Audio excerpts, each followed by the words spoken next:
I'm Danna Bowman, co-founder of Thyroid Refresh. And I'm Ginny Mahar, co-founder of Thyroid Refresh, and we are so happy to be here today with Maryann Berry of Realign Therapy. And some of you may recognize her, some of you who are Thyroid Refresh members or have participated in Thyroid 30 may recognize her from some of her amazing 10-minute workout videos that she's created for us. And we're going to tell you a little bit more about her, but we really wanted to meet with Maryann today to talk about, the possibility of making a comeback and rehabilitating yourself and overcoming our limitations. So that's what we're here to talk about with you today. So welcome, Maryann. Thank you so much, Ginny and Danna. It's awesome to be here. Well, thank you. We're so excited to have you, and be on the lookout because there's lots more videos from Maryann coming. They'll be on the site soon, so keep your eyes. Yay! Okay, a little bit about you. I just want to tell everybody, of course, we're going to get more into it, but I want to give everybody a bit of background about you. Okay, let's see. When you were in your 20s, Maryann suffered from chronic knee, hip, and back pain. Ooh, she ended up in a wheelchair, unable to walk due to that excruciating hip pain. She had multiple surgeries and tried every medical treatment under the sun, including injections, prescription drugs, chiropractic adjustments, and physical therapy. I know so many people just like that. She was left broke, still in pain, and with seemingly no prospects for healing. And we'll get into what happened after.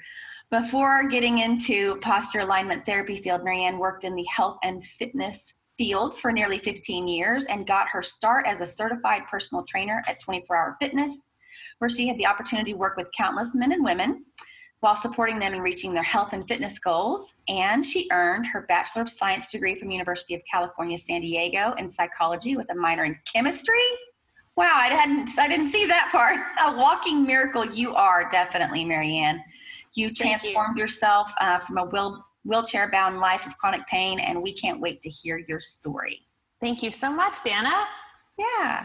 I just wanted to add that, we reached out to you way back before I think we even launched Thyroid Refresh because definitely. We were so moved by your story of transformation. And even though you do not have thyroid disease, luckily, we consider you an honorary butterfly. I mean, this is such a powerful story, and we've been so excited to have you on the show because, this is the path of overcoming our limitations and trying to find inspiration and motivation, and that's so powerful for us to hear stories like yours. And we also, we have a community where some people in it are even bedridden. Some people are really unwell and experiencing, for example, multiple autoimmune diseases where they have a lot of physical pain and limitations. And so we said, let's reach out to Maryann Berry and have her create some really accessible workouts for those people. So that's kind of where we started. She's done some seated workouts, lying down workouts even. We wanted to make sure we had something for everyone. And we've got a whole collection that we're about to be sort of dripping out over the next few months of new videos from Maryann. So we're very, very excited to have those and to share those with our community. So can you tell us your story? Tell us just what happened. How did you get here? Yeah, absolutely. Well, as Danna shared that I was in the personal training fitness field and was actually one thing I didn't include in my bio was I worked in real estate for a little while. Random. Yeah. I was very unsatisfied with where I was at, and I was looking to transition into something that I could see myself doing for the rest of my life. And so becoming a firefighter was that next step for me. So I was in school for firefighting, and EMT was one of the things that you have to get along with that. And it was very demanding. And along the side, I was doing a lot of training, running, lifting weights. And I was out for a run one day and just felt this weird tug in my hip. And that eventually escalated into what became a very severe hip injury. Now, the thing is, though, I didn't have like an injury, like nothing happened. It was just out. It wasn't a trauma. It was just not a trauma. I didn't fall off a ladder. Didn't get hit by a car. And I think a lot of people can relate to that. At least a lot of people that I work with in my field. It's like, oh wow, you know, one day I'm fine, and next day I'm like, you know, something comes out of the blue. So that was kind of how that got started. And I had previously been healthy other than a knee injury from college. So I was very, didn't really know what to make of it. I went to the doctor and did everything that I was told to do and didn't get better. And it just escalated. It just got worse until eventually, I think it was about 8 months after it first, year to 8 months after it first started, that I was eventually on crutches and then in a wheelchair, just literally couldn't walk. There's more to the story, but first just want to check in with you guys and see if you're tracking so far. Yeah, definitely. I'm just thinking what that might look like, right? You feel a tug, you're running, you're this person who exercises a lot, you have demands on you, right? Being a firefighter and all this stuff. And so you're probably in excellent shape. I was in very good shape. And then here you are. I'm trying to picture how that might look, you know, where you're like one day, 4 or 5 months in, you're like in pain. But then you're 8 or 9 months in and you're on crutches and in a wheelchair. It's mind blowing. Yeah. And it was a very weird experience because it was almost like I wished it was more major at the beginning, like more of like a major injury or something, because it was such a small little thing. It was hard for me to explain to my friends and family what I was dealing with. You know what I mean? Yes. Because when you say to your sister or your friend or your teacher or whatever, oh, I have this weird thing in my hip, it's like, oh, take an Advil, you'll be fine. You know what I mean? But to me, I just knew something wasn't right. And it was something, you know, deep in my hip, like the most center part of your body that you just rely on for every little thing, for when you stand up or even sitting down. I mean, we're using our hips all the time, you know? So it was something very scary. And even though I went to a doctor and got the next step for the MRI and the prescription and really, you know, followed through with everything and still wasn't better, it was very frightening. Did they have a diagnosis for you? Were they able to say, this is what happened? Not at the very beginning, but once I started to get really bad and started to pursue second and third opinions, I finally got a diagnosis, which was a labral tear with a hip impingement. And what that is the labrum it's like a ring going around the socket of your hip. It's like a ring of cartilage going around your hip socket. And that was torn, and they described the situation as impingement, like the bone was coming in contact with the bone in the hip socket. So that was the diagnosis. Wow. Yeah. And so do you think that pull was some kind of tear at that time, do you think? And then it just kind of got worse, or you're not really sure? I mean, just knowing your body. I think it probably was the tear already, because it wasn't like a muscular thing. I've had muscle pulls and all sorts of, like, you know, injuries from sports and stuff like that, but it wasn't like I could just put ice on it and the inflammation would go down and it would get better. Right. So I do think that it was in the hip joint from the start. Mm-hmm. And it sounds like you kind of went downhill from just, oh, that's uncomfortable, to crutches, to then a wheelchair. Yeah. You know? Yeah, it went downhill. It was almost like the hip thing itself just kind of kept getting worse on its own, just with my movement, just my daily life movement. It just kept getting worse. So yeah, it definitely went downhill. And so then how were you able to keep up with work? Were you not? I didn't. So at the time I was going to school for the firefighting, and I was working part-time in real estate for a friend. And so the firefighting school, I eventually dropped out. And the job that I had at the time, the real estate job, was for a friend who was extremely helpful and understanding and kind of really accommodated me and where I was at. But I was in so much chronic pain, it was just hard to really focus and be productive. So I don't recall putting in many hours at the job. It got to a point where was just totally consumed my life. Well, and just for you, so that you know, that completely aligns with a majority of people, or a lot of people that suffer with thyroid disease. Of course, it's not necessarily in their hip, but it is chronic pain of some sort. And they're, disabled or whatever in a way. So I'm sure that people listening can really relate to your story. Yeah. Yeah. So what was the turning point? So the turning point, Ginny, it's a weird thing, and I'm going to share the whole story because I don't usually share the whole story, but I think in this setting, it's probably appropriate for me to share the whole story. I ended up eventually discovering that it was because I had breast implants that my posture was so off. Oh my gosh. And it explained everything. Why my hip kept getting so bad. And even though I was getting all of the treatment for my hip, it still didn't resolve the problem. And I was never satisfied, even with that diagnosis, that was the thing that was causing it. And the thing with the breast implants, and this is why I don't share this all the time, is because I think when I share that, everyone assumes that I had an autoimmune issue because of the breast implants, because that happens. I've researched it, and I explored that myself. I got every test under the sun from the doctors, and everything came out clean. There was nothing. They couldn't find anything, which was even more frustrating because I wanted some sort of medical validation for what I thought was the problem. But it really was just simply the physical implants.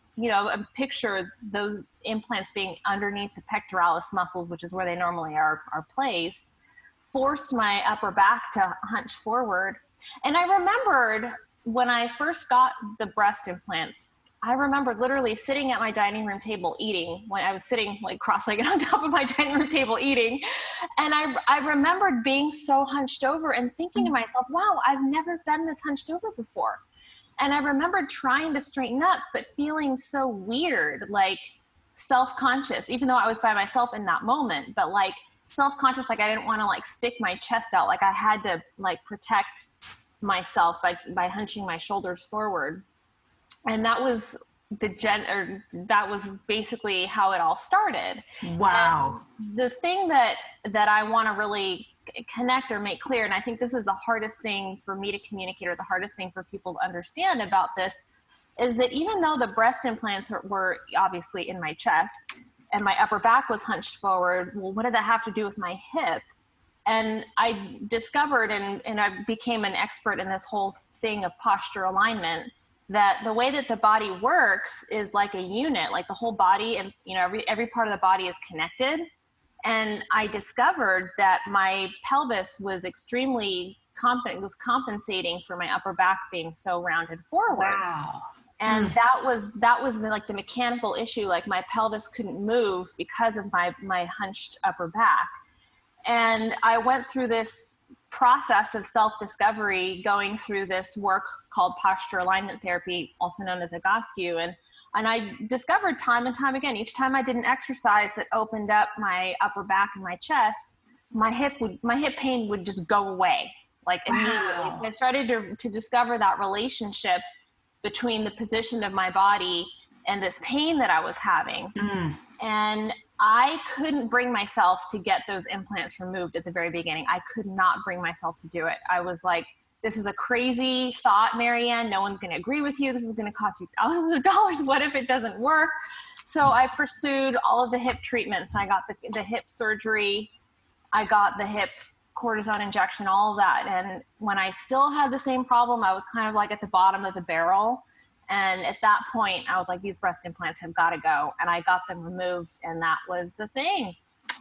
Wow. That is my gosh. incredible. I mean, really incredible.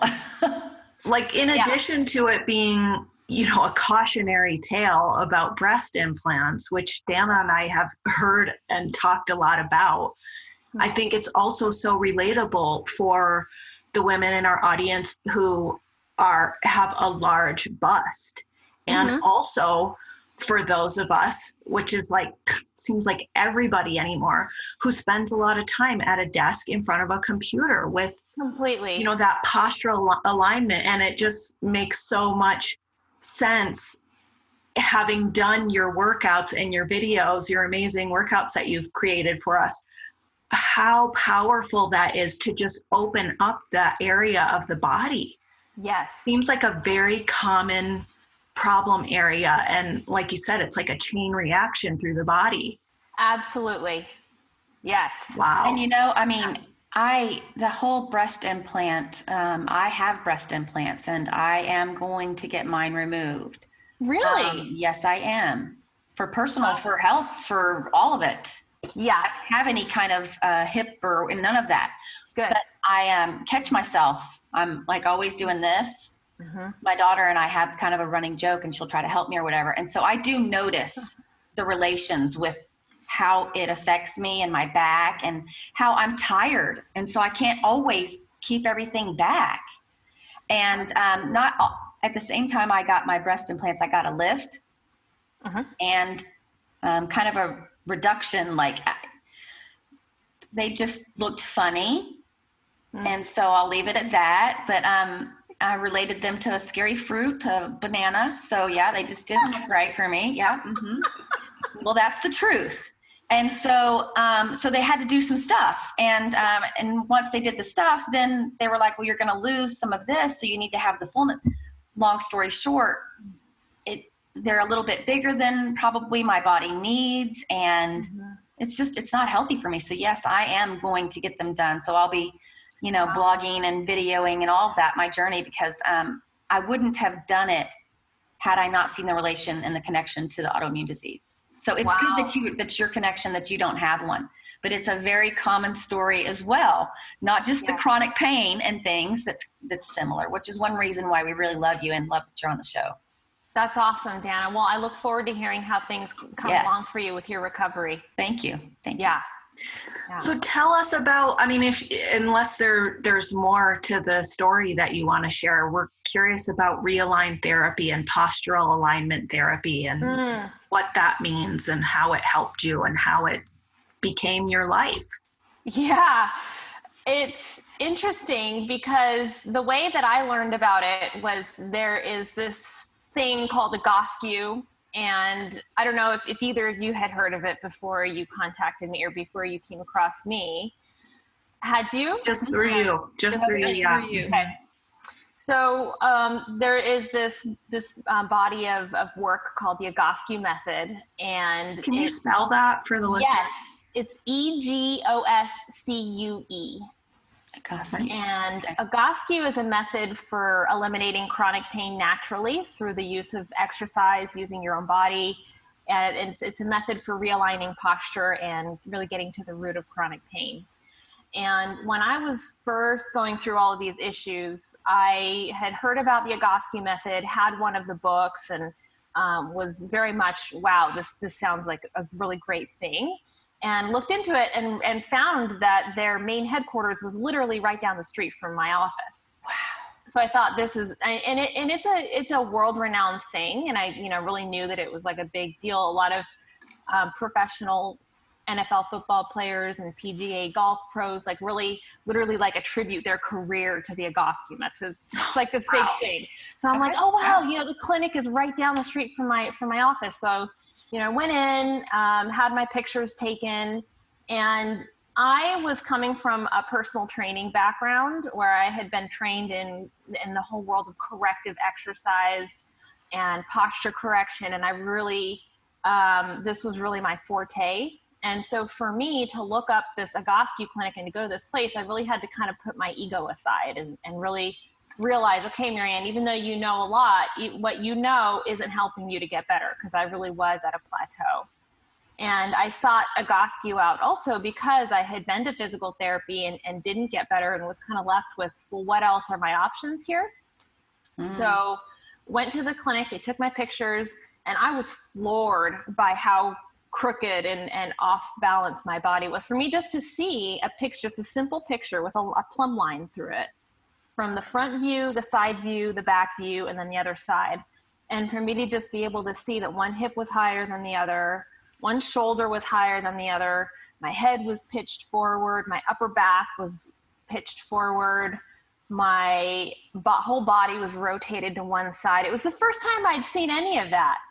And then they gave me these exercises, and they were unlike anything I had ever seen before. And I had training certifications out the wazoo. And I look at these exercises, and it's like laying on the floor for an hour and, you know, like doing this simple thing. Yeah, like squeezing a block between your knees. And I remember wanting to say to the girl, she was sweet as can be, and I wanted to say to her, do you not see my situation? Like, you're giving me these exercises. Like, do you not realize what I'm dealing with? You know, I thought she was completely like overlooking it and like giving me the wrong exercises. But it's so funny. I look back on it now and laugh. Because I did the exercises, and I felt probably the biggest shift in my body in one like series of 30 minutes. And I was blown away. And then from there, it was a challenge because I set out I was like, okay, I'm going to do these exercises every day. I'm going to get better, you know? And then I just kept getting worse. And it was because my body was stuck, because I had these breast implants that were just preventing my back from straightening out. And it was really a personal decision I had to make to get those implants removed. It wasn't something that, you know, anyone said, you know, Maryann, you've got to do this. I really had to come to that decision on my own, and then got the implants removed, and then pursued the posture alignment therapy, the Egoscue work, continued to go into the clinic for weekly visits with one of the therapists there. And I was just really fascinated with the exercises and the, I was fascinated with how much I saw that anything can get better, like anything.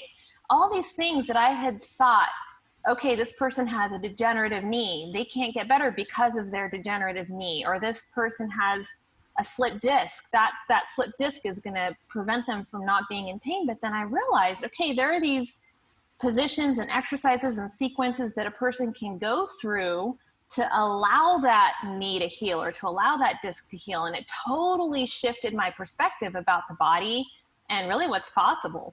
I think that's so powerful. And some of the takeaways I'm hearing in your story are that sometimes less really is more. Yes. You know, I think that's very, you know, we share a lot about that on Thyroid Refresh, about you really have to listen to your body. And we're so, we've all been taught, like, you know, no pain, no gain. You got to really sweat and work so hard to like look a certain way. And it's a whole mindset shift, right? Absolutely. It's about like, what does my body really need, and really tuning in on a deeper level. And also I think that mindset piece where you really had that awakening of what is possible and how much we can heal. It's incredible. And I've had some of my own experiences with that. But I think I see also a lot of people who are like, well, I just have this injury, so this is now my destiny. I must accept it. And sometimes that's not what, you know, acceptance is, there's some gray area there. If you really have exhausted all possibilities, acceptance is sometimes necessary. But I think especially in terms of, you know, our audience, it's like, raise your bar. You can feel better. Your quality of life can be better. You just have to find the right tools and the right support system and what works for you. There's so much out there. And we're kind of like, people haven't even heard of Egoscue.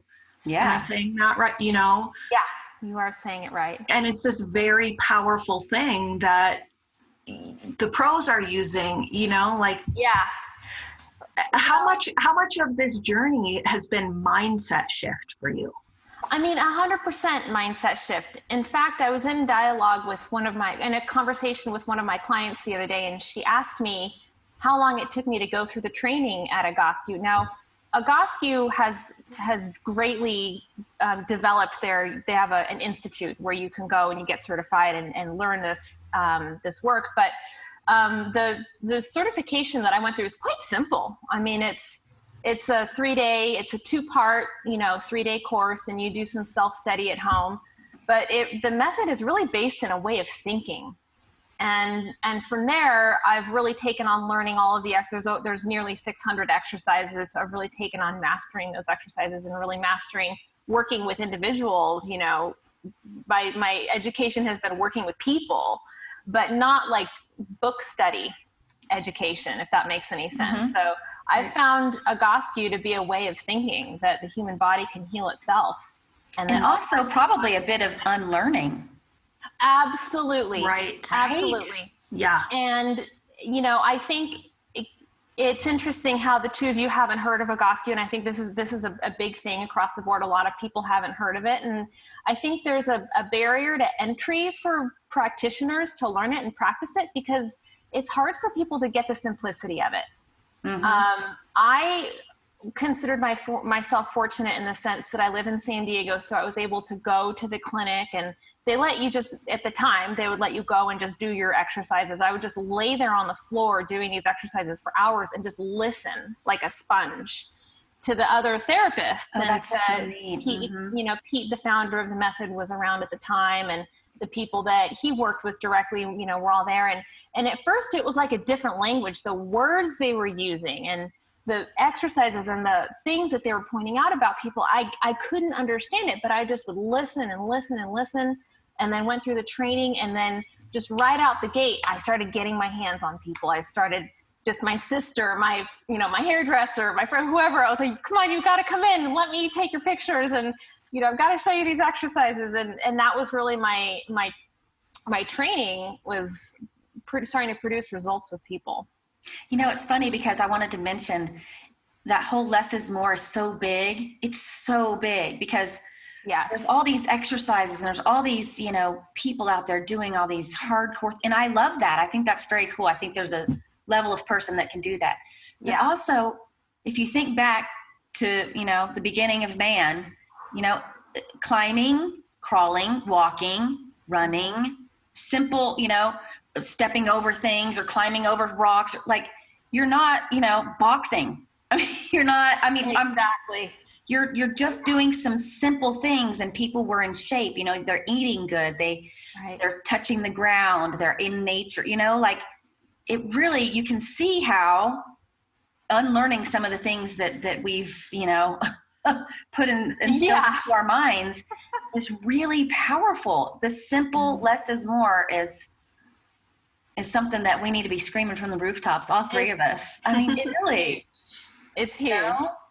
Yeah. We talk about that a lot, don't we, Danna? And so many of our podcasts, we come to this point of shifting from a mindset of aggression towards our bodies to a mindset of compassion and self-love and self-care for our bodies, and giving ourselves the support that we need to thrive and to stay healthy, vibrant, mobile, to rehabilitate. Yeah. So was there? I was just going to say, I want to eventually get to a place where we are introducing that as a precursor, you know, because I have a daughter, she's 14. And so eventually I'm hoping that our work and everything leads to this as a precursor to things, because a lot of most of the work we're doing this has already happened to people. And absolutely. I just, it makes me so passionate. You know, I feel a shift happening. I do too. You know, on a larger scale. I feel like there's a big shift around that. And I think that's going to be really, really powerful for our society. Yeah, especially with how much, especially our younger generation is growing up with technology, and they're looking at their phones, their devices, you know, even to do schoolwork and even, you know, I notice.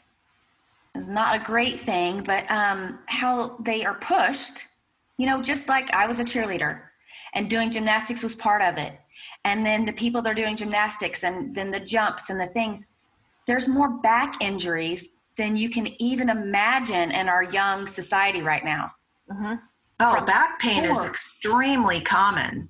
I mean I think most people experience back pain in their lives. It's just too much. It's so hard. Like, you know, that whole thing when you're little, you know, just let the baby crawl. Let the baby say, if the baby's not talking, maybe the baby's not ready to talk. Maybe the baby's working on something else right now. You know, they say that because you're like, well, I have a 2-year-old and it's not talking, or well, I have it and it's not. The body is smart, you know, like let it. It has its own wisdom, right? And so pushing these 13, 14, 15, 16, 17-year-olds into gymnastics and doing all these sport, not just gymnastics, but other things. It's like, maybe we should be rethinking that. Maybe we should be waiting until their bodies are a little bit older. And I don't know. It's just, it's scary. It's scary. So I do feel that powerful shift. Like Jenny said, I feel like people are starting to become more aware. Yeah. Starting to kind of pull back a little bit and go, wait a minute. You know, those 9 sports you were involved in last year, we're going to do one. You know, seriously. Yes. So you became a student of Egoscue, and you're, you know, you're a sponge and you're absorbing it all, and you're so called. Was there like a moment when you were called to help others, or was it just sort of this, you just got swept into this? I can't even put my finger on a moment. It was just, this is something that needs to get out to the world. And so then I started just working with people. And so eventually I created a name. I created Realign. And so today I'm an affiliate of Egoscue, which means that I am certified to practice the method. I don't own one of the clinics, so I'm considered an affiliate. And this is the work that I do now. And really my mission is to get the principles and the underpinnings of what makes up the Egoscue method out to the world. Wow. Well, Maryann, we feel so lucky to have you on our team of contributors. I mean, I do your workouts, you know, just the seated one. The other day I had a really busy day. I did the seated one at my desk, and I was like, it is incredible how much better my body feels. Wow. How my energy just, you know, it was the afternoon when I always just tank and want to go take a nap, but I still have more work to do. And it was like so reinvigorating. And I really encourage all the listeners to check out Realign Therapy, check out Maryann's videos on our site. Great. One of my favorites is the 10-minute self-care. I mean, is that what you did, Jenny? Yeah. I mean, it's powerful. It's just one of those things that I did it, I guess, a week and a half ago with my daughter. And oh, wow. Yeah. Just That's really awesome. great. Yeah. Great. Just really great. So definitely check them out. Cool. So to wrap it up, what advice do you have for those out there who they're in it, they're lost, they're unwell, they're in pain, and they're feeling hopeless? What can you tell them? Well, take things one step at a time, really. And it's like putting one foot in front of the other. And I really love what you said, Ginny, about switching from having did you use the word ferocious mindset? A mindset of aggression to a mindset of compassion. A mindset of compassion. I mean, and I think that is really what got me through. You know, there were days when I would, you know, get out of bed and literally get onto the floor and lay in that static back position. And that was that little micro step towards getting better for that day. And there were, you know, other days when I would literally get on my hands and knees and crawl. And that was my exercise for that day. And these just fundamental things were these little like breadcrumbs towards the ultimate goal of being, you know, initially back on my feet. And then after that, well and strong and healthy. And so I think that mindset of putting one foot in front of the other, or taking it one day at a time. Yeah. I love that. Sometimes it's not just baby steps, it's micro steps. Steps. That's what I really wanted to get through there, Ginny. So thank you for saying that. It's the micro steps that we overlook that is so hard to grasp. But even just when you go through one of these routines that I've you know, contributed for you guys, that improvement that you feel after just doing that 1 10-minute thing is like one little micro movement forward in your body, physically, musculoskeletally being better. So, yeah. And also we might add that, you know, we live in such a convenience fast food culture.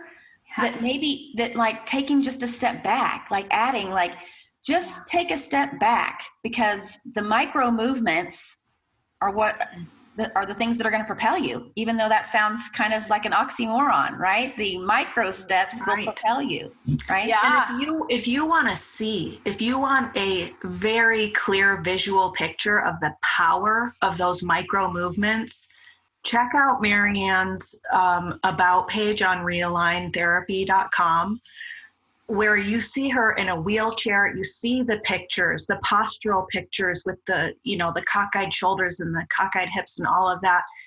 And she just recently competed in a bikini competition, a bodybuilding competition. I mean, wow. Holy moly. Wow. I thought about asking you out on a date after that picture. I was like, oh my gosh. She looks amazing. Wow.